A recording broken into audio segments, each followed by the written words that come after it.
Bom dia, alunos. Eu sou o professor Rafael e hoje vamos dar continuidade no ensino de relações humanas. E o tema de hoje é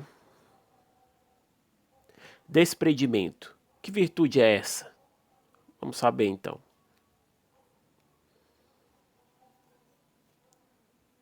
Você age sempre pensando em obter recompensa, lucro ou satisfazer algum interesse?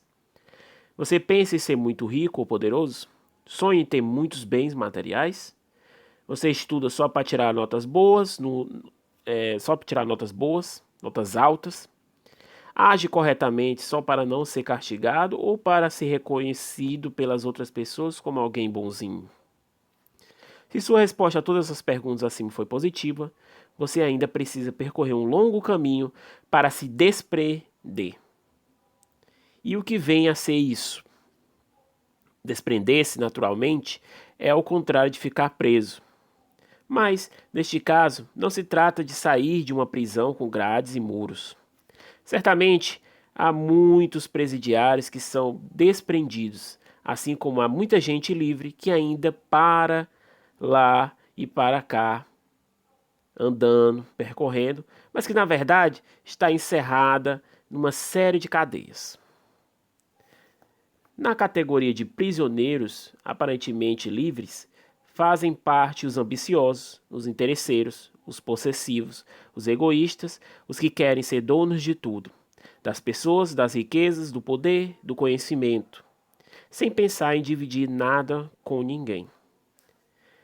Desprender-se é renunciar a algo em favor dos outros, é partilhar o que se tem, é não ter desejos desmedidos e não ficar preso aos bens materiais, só pensando neles, só trabalhando para obtê-los, apenas sonhando em ter sempre mais. Um dos principais motivos para as religiões nos ensinarem a virtude do desprendimento é que estamos de passagem pela Terra.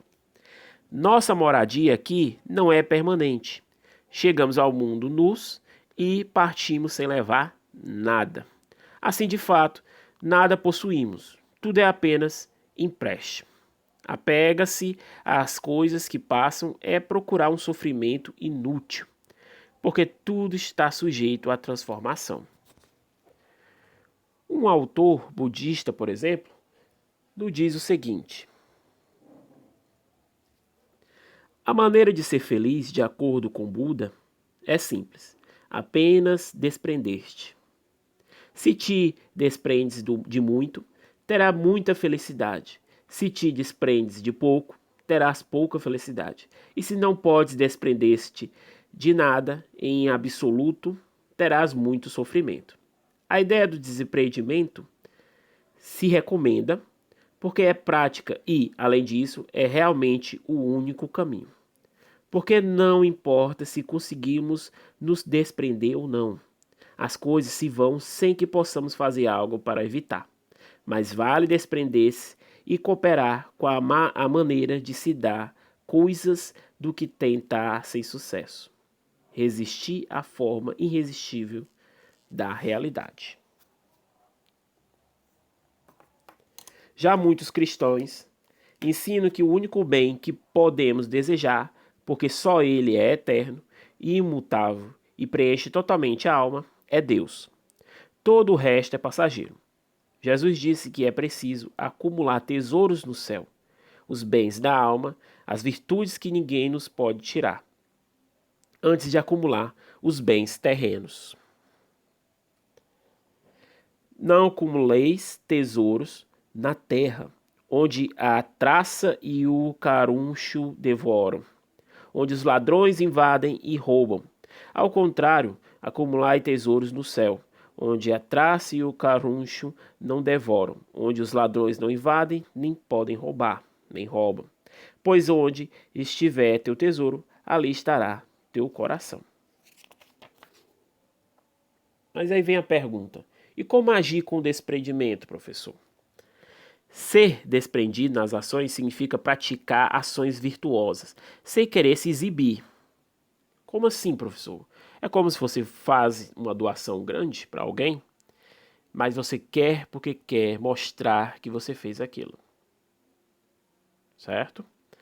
Fazer o bem sem segundas intenções e procurar sempre o bem dos seus semelhantes, e não a satisfação das próprias ambições. Ou seja, não ter como objetivos principais na vida o dinheiro, o poder, a fama ou a dominação de outras pessoas. Mas será que isso significa que é preciso renunciar a tudo? Não ter nenhuma propriedade? Nunca receber um centavo? Algumas pessoas disseram que sim, e viveram dessa maneira.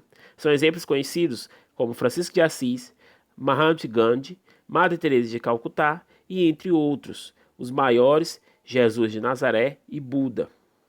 Isso sem mencionar, tantas pessoas anônimas que têm uma vida de desprendimento. Porém, esses exemplos também ensinam que nem sempre precisamos renunciar a tudo. Podemos, por exemplo, fazer uso das riquezas sem abusar. Ou podemos exercer uma função de liderança, como com humildade.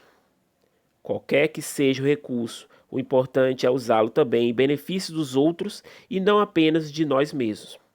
O fundamental é não colocar o coração naquilo que passa, mas apenas naquilo que é eterno. O filósofo grego Platão contou uma história que se tornou famosa, o mito da caverna. Nela, os seres humanos são descritos como pessoas acorrentadas no fundo de uma caverna escura que só enxergavam sombras. E pensam que elas são a realidade. Nunca saíram para ver a luz do sol, o mundo verdadeiro. Dessa famosa situação simbólica, criada por Platão, se podem extrair vários significados. Um deles é que sempre dolorosa chegar ao verdadeiro conhecimento, uma vez que isso exige romper com o comodismo da ignorância. Num primeiro momento, o indivíduo necessita de coragem para abandonar o conhecimento tido como certo, ou seja, as silhuetas que todos veem na caverna, e entrar em contato com uma nova realidade, ou seja, deixar a caverna. Entretanto, tal realidade não se apresenta ainda inteira e ele vê imagens imprecisas. No momento seguinte, persistindo em seu olhar, finalmente consegue ver a realidade com contornos imprecisos. Eis o verdadeiro conhecimento. Para Platão, essa busca não está limitada à descoberta do mundo concreto, mas às ideias morais que reagem e regem a sociedade, como o bem, o belo e a justiça. Assim como esses acorrentados, nós vivemos apegados às coisas da terra, que são todas passageiras, como as sombras da caverna. Pois o dinheiro acaba, o poder se perde e a fama muda de uma pessoa para outra. A beleza física também passa. E, muitas vezes, não percebemos as coisas que são eternas, como o bem, a verdade e o amor.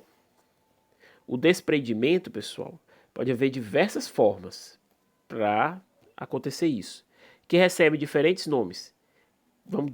Vou dar alguns exemplos. O desprendimento dos bens materiais em doação aos outros pode ser chamado de generosidade. O desprendimento de si mesmo com o esquecimento das vaidades pessoais e a renúncia ao poder pode ser visto como humildade. O desprendimento das vantagens de cálculos para ganhar alguma recompensa por algum ato praticado é a abnegação. E, afinal, devemos ser até mesmo desprendimento da vida, quando chega a doença e a morte, e esse desprendimento pode ser chamado de coragem. Essa então foi nossa aula. Espero que tenham entendido. Segue então a agenda, página 94, certo? Fazer o X da questão, tá bom? Mas antes, faça a leitura das páginas 83 a 87. Até a próxima aula.